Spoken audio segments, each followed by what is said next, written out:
You're listening to the Business for Good podcast, the show where you'll hear inspirational stories about companies making money by solving some of the world's most pressing problems. I'm your host, Paul Shapiro, and I'm glad you've joined us.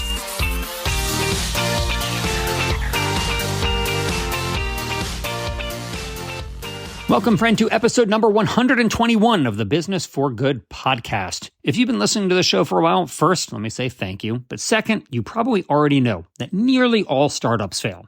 Often, even founders who do have a successful exit under their belts have stories of entrepreneurial strikeouts before their big home run, and sometimes even after their big home run. But every once in a while, there's a founder who seems to have the Midas touch who just keeps on winning. No, I'm not talking here about Elon Musk. Rather, I'm talking about Yves Potvin. The classically trained chef pioneered the plant-based meat movement, founding Yves Veggie Cuisine in the 1980s, which was acquired for $35 million by natural foods giant Hain Celestial. One successful exit is rare, but Yves went on to then found Gardein, which brought alternative meat to an even higher height and was eventually acquired by Pinnacle Foods for $175 million. Later, that brand was acquired by ConAgra, which still owns Gardein today. Rather than resting on his laurels and retiring to the Alt Meat Hall of Fame, which if it existed, he would certainly be in it, today, Yves is betting that entrepreneurial lightning will strike a third time. He's just launched a new brand called Konscious Foods, that's conscious with a K, not a C, which aims to bring fish-free seafood to the masses, starting with sushi and other Japanese delights. Rather than relying on extruded plant protein isolates, the core of Gardein's products along with most other alt meats today, Konscious is using whole vegetables like tomatoes, carrots, eggplant, and konjac as its core seafood replacers. But Konscious's frozen sushi, poke bowls, and onigiri don't taste like vegetable rolls. Rather, since Konscious acquired the IP of the defunct alternative seafood company Ocean Hugger Foods, the vegetables are actually prepared in such a way to give the feel and taste of products like tuna, crab, and so on. Already, they're in Sprouts and Whole Foods in the frozen sections, and you can even get sushi made at the Whole Foods sushi counter with Konscious's fish-free fish product. In this interview, Yves and I talk about his life, his success, his struggles along the way, and lessons he's learned during his multi-decade career seeking to replace animals in the food system with healthier, more humane, and more sustainable options. I think you're going to get a lot out of this interview. I know I certainly did. I now bring you Yves Potvin.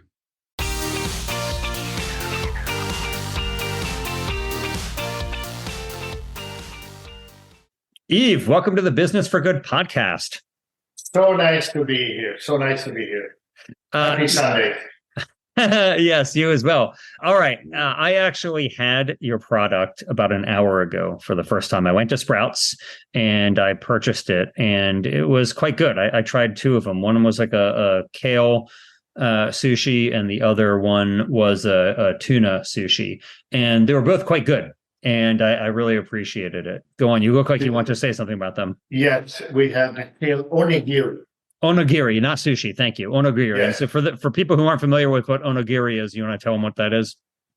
Onigiri is a snack quite popular in Japan. It's a triangle, and it's stuffed with different things. We have one is a kale gomai, the other one is a shiitake barbecue, Korean mushroom, corn poblano, and finally a Japanese curry. So we have four different versions of the onigiri. So very easy. Yeah, I saw that shiitake mushroom one, and I thought about getting it. There were four different SKUs. I got it at Sprouts, and I bought two of the SKUs that were there, though, and it was great. I really enjoyed it, and we'll include links in the show notes for this episode at businessforgoodpodcast.com as to where you can get all of it. But let's start from the beginning, Yves, because Konscious is the latest iteration of your very successful entrepreneurial career. But let's go back, because you were not always a serially successful entrepreneur. You were a chef. What got you into being culinarily interested in the first place? I mean, before you started thinking about building all these companies in the plant-based space, you were like this OG plant-based chef back then. Mm-hmm. So, currently people will have look at yourself. You have many different careers in your life. And they say, I read somewhere that people change career average 3 times in their life. So I studied architectural design and never complete my degree. I realized that's not what I want to do for the rest of my life. So a friend of mine told me, hey, you love food, why don't you be a chef? So I went to Culinary Art Institute in Canada And I studied Nouvelle French cuisine, the healthier version of the French cuisine. And one day I wasn't sure if I wanted to do this for the rest of my life. So I cycled across Canada. I came from Montreal to Vancouver. And along the way, you have a lot of time to think. And I think I was always an entrepreneur. And I said, what's missing in my life? Healthy, convenient food. Because I can tell you when you bike, you don't have a lot of time to cook. And there was not a lot of stuff that was healthy and convenient. So when I arrived in Vancouver, I had an epiphany to create a new line of cholesterol-free convenient food. And if you want to take the cholesterol, you have to take the meat or the seafood away from it. And that's how it started. What year was this? I'm going to age myself a little bit. 1983. All right. So 1983, you were interested in cholesterol-free foods. Now, were you eating plant-based yourself back then? I mean, I think in like 1983, I think Light Life existed at that time for a few years already, but there wasn't, a broad array of meat alternatives available in the market in 1983. Yeah. No, it's interesting you mentioned that because I think I mentioned in one of the articles that I was the first fresh veggie hot dog commercialized in North America. Light Life came 6 months after me. They came in 1985. They were doing tempeh before, but their first product was something that just came. We met at a show in Anaheim, and I asked them when they started. We agreed that it was 6 months after me. So I can claim that I was the first fresh one commercialized. So there was very few company at the time. I always had an interest in plant-based food. I was not vegetarian, but I think it's a good diet. And so that's one of the reasons I launched Veggie Cuisine, my first product line. So, Light Life was just doing tempeh. Were there any meat alternatives in the market? Maybe Worthington's even? Were there any? Worthington was in the marketplace. So that's why I say I was the first fresh vegetarian. They had a link. They had a lens in can. And they had a variety of product. I have to tell you, though, you had to be 7 days Adventist to eat those products because the quality was very challenging to eat if you were not a hardcore 7 days Adventist. Right. If you didn't have God commanding you to eat it, it'd be tough to swallow it. Yeah, I tried those Worthington veggie dogs that came in the can when I became a vegetarian in 1993, and I remember thinking, I'm happy just not to eat hot dogs. Thankfully, Yves Veggie Cuisine was in existence at that time, and I quickly found it. But how long were you running Yves prior to the exit when you sold it to Hain Celestial? So Yves, I started in 1985, and we became the number one fresh meat alternative in North America. We were, by the time I exit in 2001, we were at about, I think, 7,000 supermarket. And we were just fresh. So, and that's the big difference between Gardein and what I'm doing right now. It's all frozen versus fresh. Fresh brings this challenge because North America, the distance between where we produce in Vancouver to Florida is the same as Paris and the dark side of Russia, where they put the prisoner. Where's that? Siberia. Siberia, yes. Yeah, so most people in Europe would say, why would you send something that far? But in America, it's so big that, that's the challenge of transportation we have in North America. So you're running Yves Veggie Cuisine for 16 years prior to the exit. And back then, it's not like there was venture capital funding for these type of startups in the way that there is, at least in the past few years, there has been. So did you start it with your own money? Did you have any investors at all when you started the company? So I started with $5,000 of my own money. I borrowed $10,000 from family and friend. And I had a government loan guaranteed by the bank at $25,000. So I started with $40,000. I never had a partner. I never had a line of credit for the first 4 years. So needless to say, my salary was not that big. The company grew 50% per year for 13 years in a row. Wow. And if you look at the business book, they say that you can, without an injection of cash, you cannot grow that fast because your ratio don't work. Your ratio debt to equity does not work. But so I sold the business without having any partner. But my bankers were my partner eventually because they're the one financing the growth of the business. Wow. And so was it publicized what the amount of the acquisition by Hain Celestial was in 2001? Yes, it was, I think, 35 million US or something like this. And how much revenue did the company have at that time? We were doing about 35 million. Okay. And was this a life-changing event for you? Like if you didn't have any partners and you didn't have that many investors, was the lion's share of that 35 million goes to you? Well, I ended up giving a fair amount of the company to all my employees. Yes. So the key senior management, even if they were not officially partner, I give 5% to this person, 5%. And so I'm always a guy that likes to share for the people you don't, Sir Hillary, Edmund Hillary, who climbed the Everest, said, you don't climb a mountain by yourself. And you don't build a company by yourself. So I'm, and this is why I know we're going to talk about Conscious, but I'm very excited to say that it's a company employee owned. So everybody has share in the company. Yeah. So Yves Veggie Cuisine, but 99% of my net worth was in that business. And I put 16 years, I paid myself $25,000 for like 12 years. Wow. Because I'm not sure if you have kids, Paul, but if you don't have enough food on the table, who are you going to give it to? You're going to give it to your kid. And it's the same thing in business. Yeah. If there's not enough money, you're going to give it to the business. Right, exactly. Yeah. So to answer your question, my wife and I only have one dependent in our life who is canine and not Homo sapiens. And so we work hard to give him a better life, hopefully. But yes, I very much feel that. And in fact, the startup that I run called the Better Meat Co., it actually is not that dissimilar. Where all full-time employees have partial ownership of the company. And I can assure you that my salary is very modest compared to what it could be otherwise. So for that reason, that I want the company to have a better chance of survival.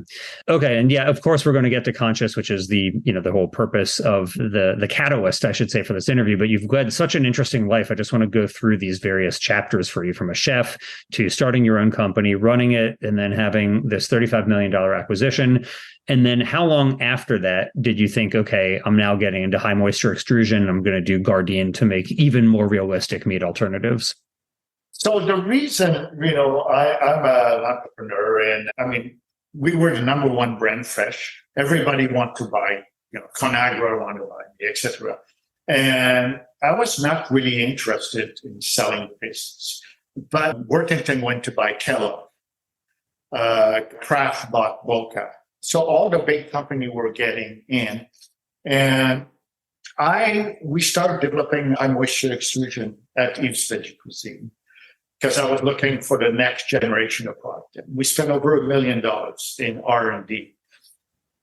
Extrusion is a very expensive technology, know-how, and we spent almost 2 years developing it. Then I realized I didn't have the capital to commercialize this technology because I didn't have millions of dollars to do that.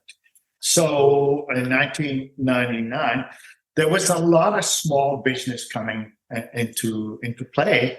I was really afraid. I actually phoned one of my competitors and was trying to copy a ground run. And we had found the product contained so much pathogen, somebody was going to be sick because they didn't pasteurize it. We were pasteurizing the product. I thought that you have to recall your product because it's too dangerous. And he says, well, you're my competitor. So finally he did recall it. And I was afraid the same thing was going to happen to the plant-based as happened with the spinach, the lettuce. Somebody would get sick with E. coli. And for 6 months, nobody eat meat alternative because the quality control of those small grain was not there. So for that reason, I started looking at, I need an exit to commercialize Gardein, but also to take some I had 2 kids by then, and it's not about myself. It's about the family to have some kind of responsibility. So I sold to Hain Celestial in 2001. And in 2003, I had a non-compete for 5 years. I started scaling up because I bought the technology from Yves Veggie Cuisine, the extrusion, and I started scaling up in 2003, but with a non-compete. So just doing food service.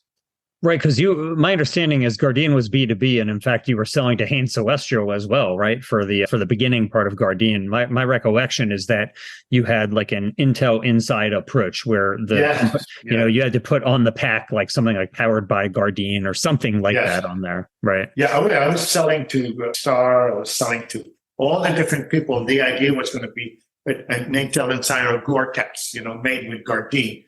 Unfortunately, that strategy did not work because a company are very risk adverse. I remember seeing Morningstar, and I showed him all the product that Gardein eventually made, and the guy said, I don't think there's a market for this.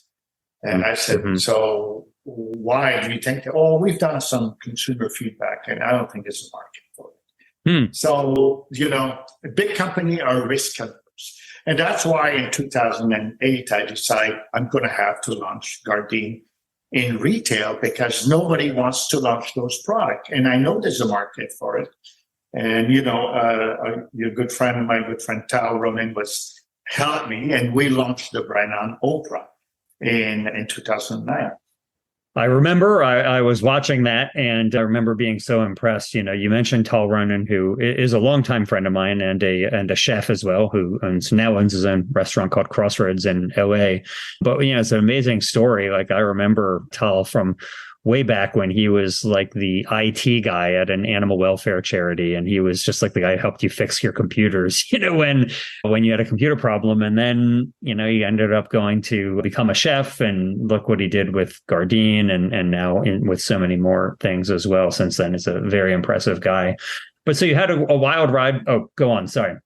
But Paul, I want to, a lot of people look at entrepreneur like myself and it's, wow, the guy made a lot of money, So I have to tell you that when I launched Gardein, I lost money for 5 years in a row.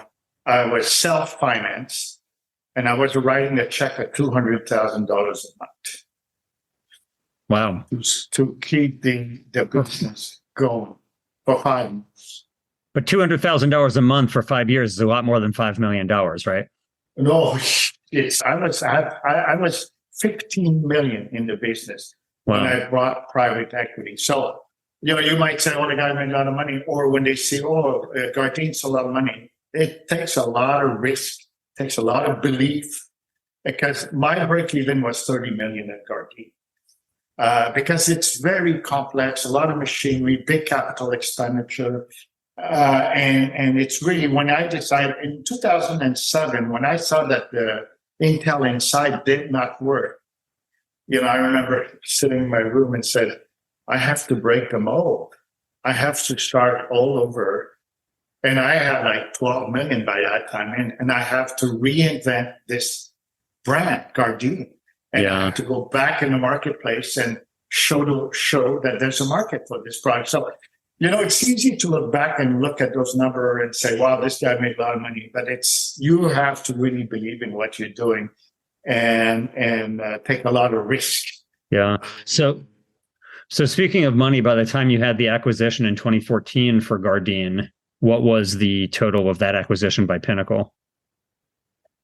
Well, let me go back. So in 2008, I couldn't put more money, so I brought private equity to help finance Gardein, and they put quite a bit of money in, but if you raise money, raising money, it's all about timing. I raised money in the worst time in the history of raising money in 2008. In 2008 October. So we had six private equity that was looking at us to invest money. By January 2009, there was only one, and they kind of like. TSG saw a little bit of blood in the water, and they believed in me, but they squeezed a deal that was little bit more difficult to swallow, let's say. And so, the company sold for 175 million, and that's 154 in 2014. But there was a good chunk of that the private equity took. Right. Well, Gardein, I could see why it would be worth that much. I mean, when it came out, I remember I certainly touted it as this revolutionary product. It was, people today make the false claim. They say, well, plant-based meat was a kind of sleepy category until Beyond and Impossible came along, and they're the ones who really tried to mimic meat. Whereas Gardein was seeking to mimic meat in a way that was very much, and today is still a pretty dominant brand in the frozen space. I mean, when I go, think it's a number 2 brand. When I go to Walmart or to Target and I look at the plant-based meat alternatives in the frozen section, I don't see anything that has more shelf space than Gardein, which of course was acquired by Pinnacle and then later by ConAgra. So, they must be doing a good job with it. Are you pleased with with what the brands that you started, what their new parent companies have done? If you look at Yves Veggie Cuisine, you look at Gardein, these things that you birthed, are you pleased with how they're being done today? Unfortunately, a lot of them, but I think YVC, I call it YVC. Unfortunately, a lot of those big brands, they start cutting cost, and they cut the recipe, and they trim. And my number one criteria has to taste good. The product has to taste good, and be healthy and be sustainable, et cetera, et cetera. But I would say not all the company think that way. So, but I just want to say that from Gardein, from 2009 to 2014, for 5 years, we were responsible for 75% of the growth of the plant-based business in America. We were the engine that was growing the plant-based category. We were the first extrusion. And I know Beyond Meat said after we were the first one to launch wet extrusion. We were the first one to do that. We didn't have a burger. We had a burger, but nothing like Impossible. But so if Yves Veggie Cuisine was more deli meat, like sausages and hot dog, Gardein was more center of the plate item like scallopini and a chicken nugget and filet of fish and all that kind of stuff. So we were sort of the second generation of meat alternative. And that's the downside of being with the private equity. We were the leader, growing, but the private equity after 5 years, they say, okay, it's time to go.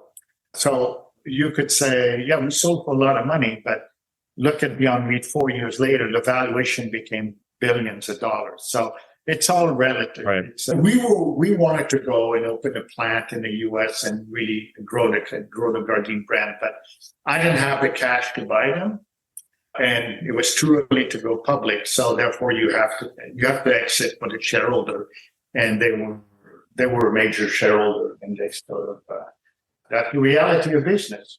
Understood.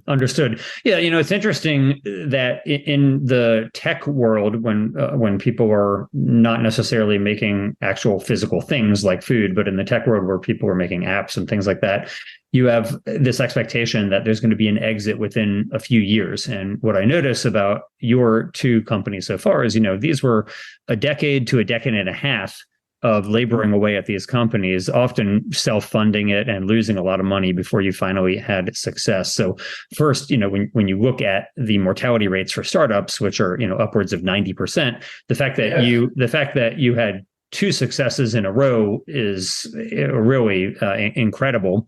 And so first, congratulations on that.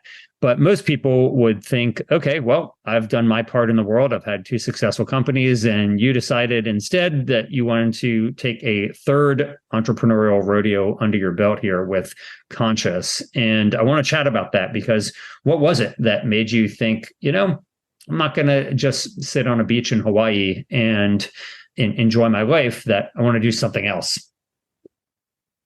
It's an interesting question, because I've been asked that question a few times.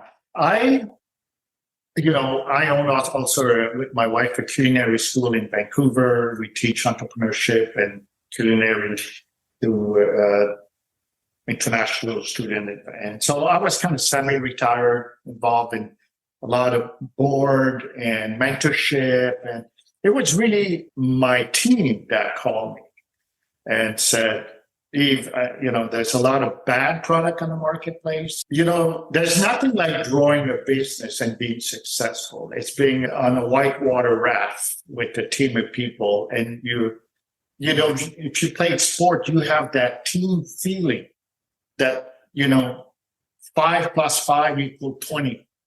It's like there's a sensation of joy and achievement. And so we decided to put the team back together. So my COO, I hired her in 1997, my creative director, 1992, my director of production, 1985, my procurement. So we brought the team back together and we said, let's see what we could do. So we explored the world, and I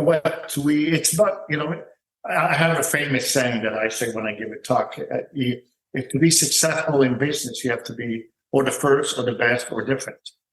So if you don't have the two out of three, if you're just another chicken nugget right now or another mozzarella cheese, plant-based, what do you have? And one of my ex-employees working at one of the dairy-free company, and he said, we're the number 5th in the company. They're on the shelf. So we're a commodity. And the buyer knows that. So the buyer's trying to grind it down. So, and then we zoom in seafood. I think we all know in our lifetime that all the fish is going to be farmed, most probably. Like we know we're going to probably all be driving electric car eventually. So we start to zoom in on thing. And, as an entrepreneur, you always look what's missing in your life and what does the world need at the moment. And, people say, sushi? So we put the team together and it took about 6 months. And I came up with the idea. I came up with a brand. And I said, I sent a text to everybody. I said, Houston, we have a liftoff. Because the more I thought about it, I said, so I'm doing it. The reason I'm doing it is I love what I do. I think I'm good at what I do. And because this time, for the first time, it can be an employee owned, that everybody has substantial share, that if we go public or do something, it's going to be a life-changing event for them. Mm-hmm.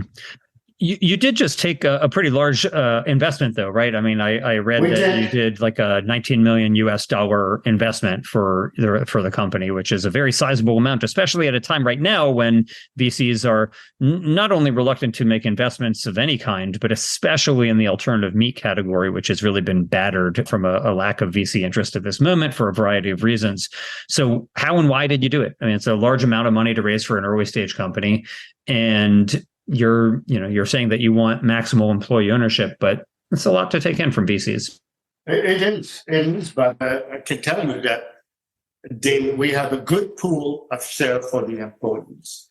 That any financial event we will have will be substantial for them. So the VC, it's not really VC. We had a grant from the Canadian government to create innovation of $4 million. I put a good chunk of money. We had a friend and family investment, and we had two, I would say, smart investments that are not looking for short-term but long-term.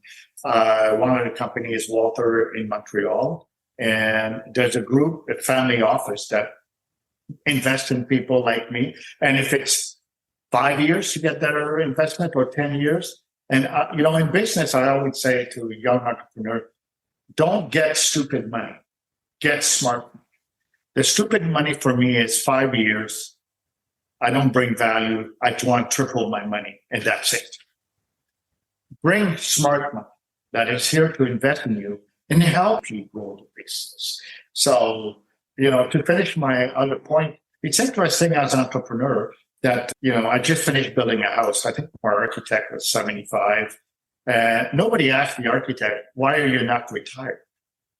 I a good friend of mine is a painter, 9 years old. And people say, wow, your world is fantastic. Love your painting.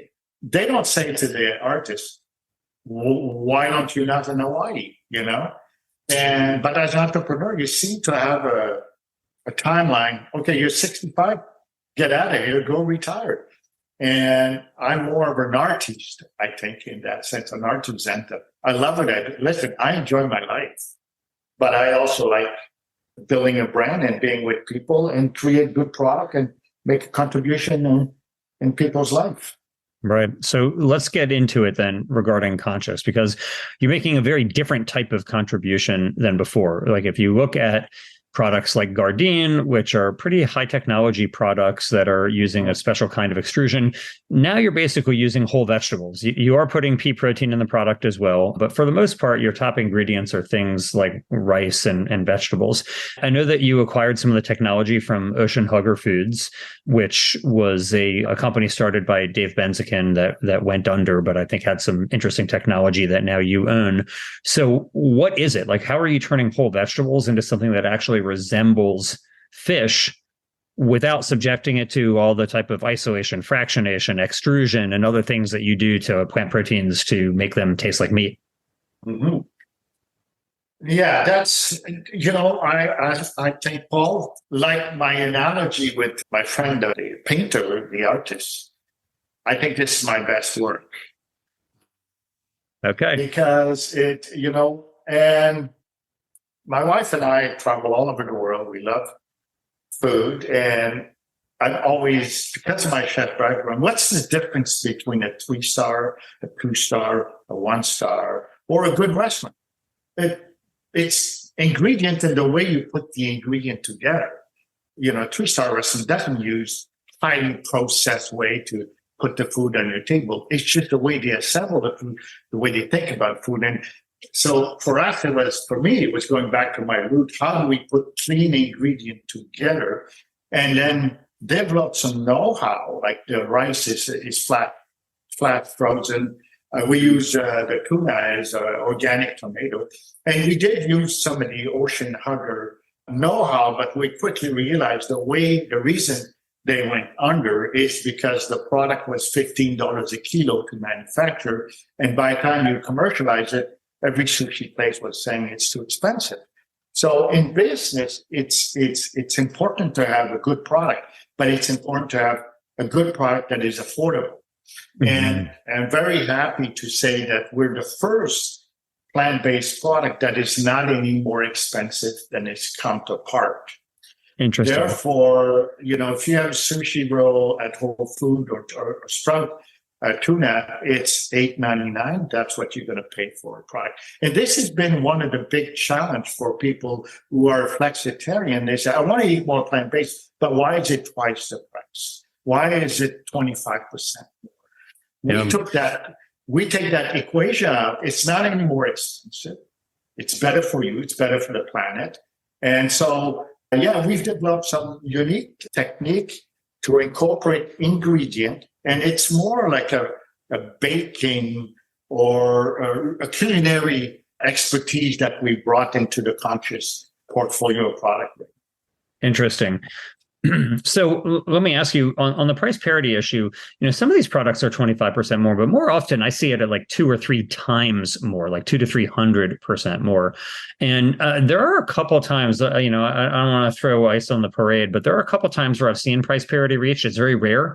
One of them, I was in the UK and I went to KFC and I saw that corn, QUORN, was being sold at KFC for the same price as it was $6.99 or £6.99, I guess. I don't know what that is in dollars, but it was the same price as their chicken sandwich. But it's very rare. It's extremely rare that you see price parity between these products and their incumbent counterparts. And so I want to delve into that because you mentioned that the Ocean Hugger technology is $15 a kilo.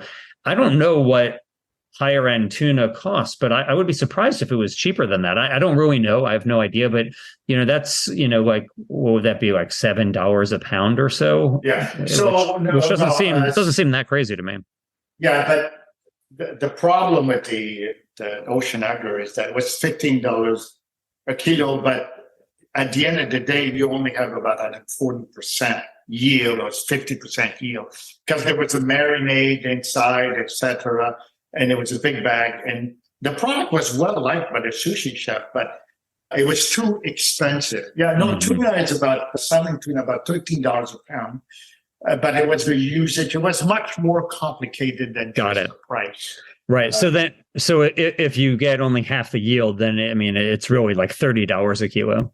So, for example, we're launching in about a couple of weeks to all 500 Whole Food exclusively a line of they're going to have tuna roll, and we are the only one that makes the snow crab, plant-based snow crab. And so the next product you should try is our California roll, because that's the big, 50% of the roll sold in a sushi restaurant is California. And 90% of the California roll sold in a sushi place is made with fake crab, that is Pollock, and artificial flavor, artificial color, et cetera, et cetera. So we're launching. So what for Whole Food, for example, we are doing a tuna block that is 7-inch by 1.5-inch by 1 inch, because they can cut it in a little square, put it in a roll, and it's very easy to do that. So, we can do this kind of stuff with ocean hybrid technology. And so this represents a tuna belly, basically. That's what they do in a sushi restaurant. And so we're very excited to launch nationwide with Whole Food exclusively. And so it's going to be dual. We're going to be in the frozen area, and we're going to be in the fresh area with our brand Conscious. Very, very cool. So, and this will be price competitive with the animal meat. Yeah, nice. Same price. Well, I can't wait to try it. That'll be a lot of fun for me to go do that. You have mentioned before in other interviews the protein issue. And so I'm wondering, like, these products, because they're made from whole vegetables, they do have some pea protein added to them, but because they're made from whole vegetables, obviously they have less protein than fish. Do people care? That's my question. Is there people going out there buying sushi because they want the protein? Like, are they not going to buy this because it has less protein than conventional fish? Well, I answered that question last week to sort of an investment interview. And I said, how many people go, first of all, we quite often have too much protein in our diet. In America, people too much protein, whatever protein it is. And nobody goes to a sushi restaurant thinking, okay, let me see how much protein am I having in that roll today. And actually, one thing they should really look at is, the average sushi roll in a restaurant contains 1,000 milligrams sodium, and ours is about a third of it. So we probably have half of the protein. But is it something we do use pea protein in our product? But we are, we have a whole team of chefs and food scientists that are working with different ingredients right now to see how we can increase the level of protein, because this is one of the questions. But we have vitamin B12, we have omega-3. It's about putting a product together that has all the nutritional benefit without having the downside. Yeah. Yeah, cool. So what in the snow crab, what is the vegetable? What is the product that is actually made from? The snow crab, we do use the main ingredient for the snow crab is konjac. Oh, cool. And are you familiar with konjac? Konjac is a root vegetable from Asia that it's a dietary fiber, has tremendous binding potential, and it's good for you. And it's very, very interesting. The Japanese have a whole way of using konjac, but that's the main ingredient we use for it's a root vegetable. Yeah, very cool. Yeah, I certainly am familiar with konjac, but I'm glad for people who are listening who may not be. That's great. One idea for this obviously is to use mycelium, because it is a whole food that also has a lot of protein. And I'll tell you, my wife's favorite plant-based fish sticks, which I think I like the Gardein fish fillets a lot. I think those are so good. But the Quorn fish sticks, which sadly they discontinued in the US, but they still sell in Europe, are so good. And, they're made from mycelium also. But anyway, it's a cool ingredient because you get this whole food that's unprocessed that also happens to have a meat-like texture with high protein content, which is quite good. We have mycelium in our lab right now in our research center. We're trying to incorporate it in our product too. So, nice. There's new ingredient coming on a regular basis. The plant-based world is so vast. Crown Jack is an ingredient, for example, that is well used in Asia, not really well known in America. It's a beautiful ingredient, clean, and that's why we're using it. So you mentioned how vast the plant-based world is, and we talked earlier just briefly about some of the hard times that the plant-based meat world has fallen on lately. There's lots of companies that are going out of business. Lots of companies are doing major layoffs. Investors, by and large, many of whom were tourists in this space, have now gone into to happier beaches to go to, like AI and so on. Why? Why do you think it is? Like, why is it that a few years ago, plant-based was the hottest way to attract investment, and now it's quite cold? Well, Paul, as you know, the very good butcher in Canada that went, they approached me to be part of the company 4 or 5 years ago, and I kind of told them that, guys, you can't sell 4 sausages for $9 a pound, $9, and expect to conquer the world. The price has to be competitive. And again, are you the first? Are you the best? Are you different? Well, there was 5 other companies in the U.S. who were doing the same kind of product. Yet they kind of jump on the bandwagon of the Beyond Meat that went public. And, unfortunately, investors are not that smart in that sense. A little bit, remember the .com? That you had an idea, you can get $1 million for your idea. Mm-hmm. And it became like this a little bit for the plant-based protein. I think that anybody who had an idea or product, let's invest in it because that's going to take over the world. There was a journalist from a Canadian newspaper asked me, I said, so what's those plant-based was just a fad? I said, no, plant-based is like any industry that, in the turn of the century, there was something like 500 car manufacturer in North America. Well, a lot of them were not producing good cars. A lot of them were not profitable. A lot of them, therefore, eventually there's only 4 or 5 manufacturers. The plant-based is the same way. It seems a lot of people go to plant-based because they want to change the world, and that's good. At the same time, eventually you have to have a profit. There's not enough time for investor to keep investing in a business without seeing a return.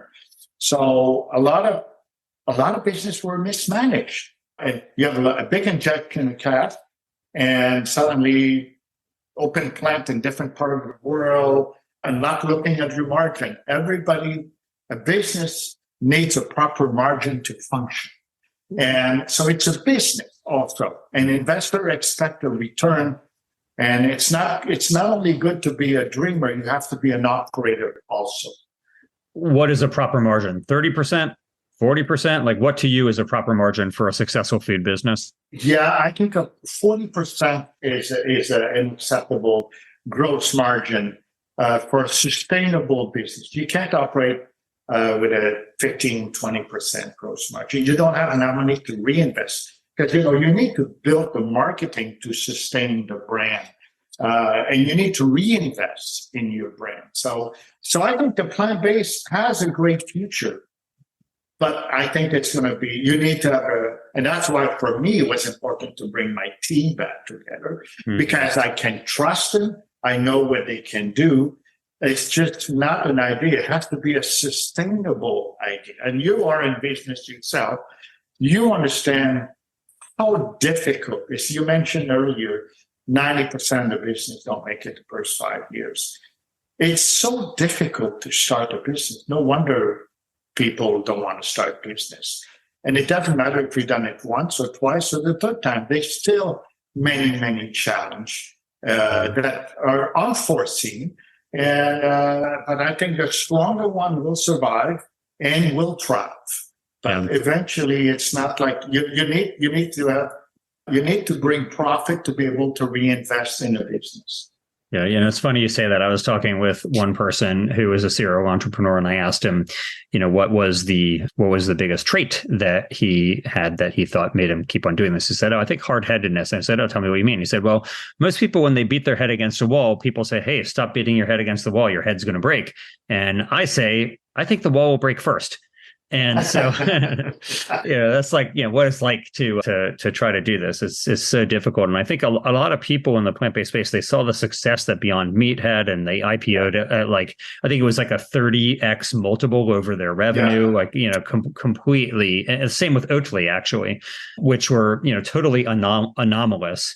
And, now they're, trading at like 3x revenue. So these are, really difficult lessons to learn for folks. But you have said that Konscious is going to be profitable within just a year. A year. So how are you going to do that? Like, you brought in this outside investment, you put in investment of yourself. A lot of these companies, they, especially these highly funded companies, they take years, sometimes even before putting a product out on the market at all. But you're saying that within a year, Konscious is going to be a profitable company. How so?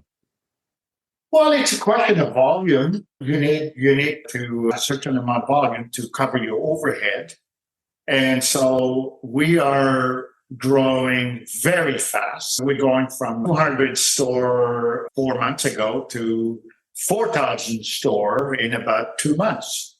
So high growth, and that brings the production challenge. You're in the manufacturing, you know what that means. We're going from 100 case a day to 1,000 case a day to 2,000 case a day. And that's why you need a SWAT team like I have, that I can depend on. And we have put a state-of-the-art facility with high volume capacity. And once you reach a certain level of sales, then you have a break even and you're profitable. And we understand our margin, we understand our costs, and that is key. Again, at cost accounting, the proper procurement person, the proper, it took us 2 years to put Konscious in the marketplace. Why? Because we did a lot of homework about what is it going to take back to profitability. And I think, there's a lot of money to be invested in plant-based protein. A lot of people are on the sideline right now. Why? Because they say, show me your path to profitability. Because, not making money for years, maybe this is a time of the past. And if you have good margin and you can show me path to profitability, it sure helps investor too that, I've had a couple of home run, so they say, well, the guy knows what he's doing. Right. It takes some of the risk away.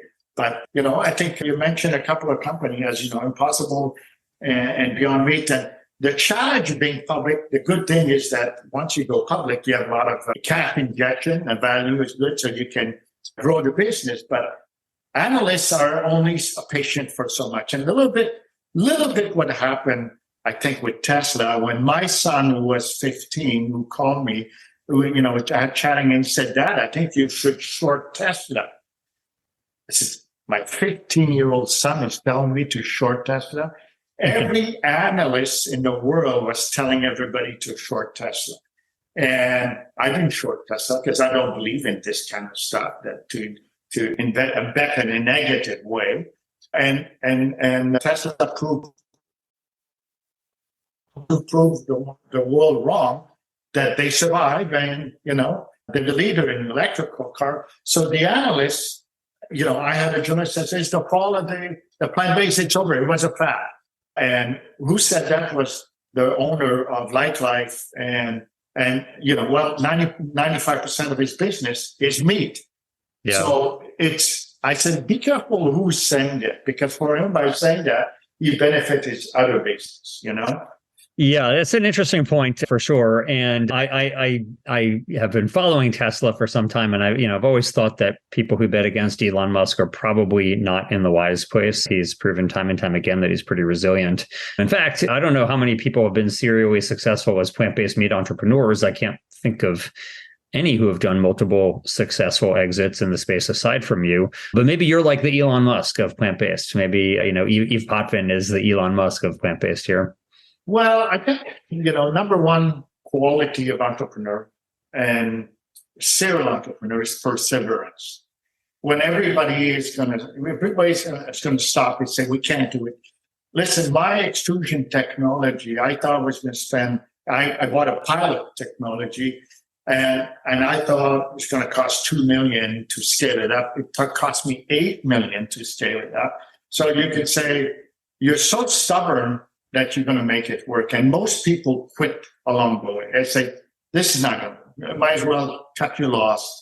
So, yeah, I think I'm a very perseverant person. I believe in what I do. And it's painful sometimes. As you know, you've experienced pain. And I think Elon Musk said at one point, he said, my friend, when because, I mean, this guy does major business with the SpaceX and all that kind of stuff. And one of his friends said, starting a business is like chewing on glass. It's so painful. And so you have to believe in it, and you have to see the light at the end of time. So Yeah, for sure. I have often said that if you want to know what it's like to try to run a business, just become very comfortable with rejection from everybody, customers, investors, whatever it may be. Like, just be prepared for rejection. And eventually you can, if you're fortunate and you do the right things, then you'll still prevail. It's like the great philosopher, Rocky Balboa, who said that in life, it's not about how hard you can hit. It is about how hard you can get hit and keep moving forward. That is how I view this thing. So let me ask you, you've had a lot of success. I'm sure, as you noted, that, you didn't do this alone, that many people have been involved with these successes with you. But were there any resources that were useful for you? Like any things that somebody's thinking, wow, I hope that I can be more like Yves Potvin. Were there any things that you read or heard or saw that you thought this was really useful for me in my journey? I believe in mentorship. Since day one, I had mentor, and I really encourage young entrepreneurs to find a mentor. Ideally, somebody with a little gray hair, somebody who's been there, somebody who's been through a few wars and understand the journey of it. And entrepreneurs quite often end up in a trench, fighting in a trench. And it's important to go on a mountain and look at the big picture. So, but I'm an avid believer in learning. I mean, 25 years ago, Brian Tracy I was reading everything from Brian Tracy about how to work in a business, how to function in a business. But, every book about entrepreneur, the Steve Jobs book, the Nike book, the Flip book, I read all those books because there's so many lessons about what they've done, their journey. And there's a lot of similarity in entrepreneurial journey. And most of the rejection that you mentioned is when people don't believe in you. People say, who's going to eat this stuff? My brother said, what are you doing on the West Coast? There's no market for that. And the first year Yves Veggie Cuisine was 235,000. Second year, 600, then 1 million, then 2, then 4, then 8. So there's people like me that need it. Yeah. Okay. Very cool. Well, I'm going to link to some of the books that you mentioned in there, which certainly I really enjoyed as well, especially the book by Nike's co-founder, Phil Knight, which is called Shoe Dog, which is a really, it's a good one. Yeah, it's a really good one. Talks about just how many near-death experiences the company had prior to finally succeeding.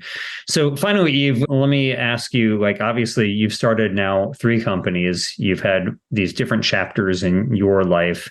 I imagine there are other ideas that you have that you hope somebody will do in the world that you're probably not going to get to because now you're working on Conscious. So are there any ideas that you hope that some listener of this show will pursue themselves and start their own company doing?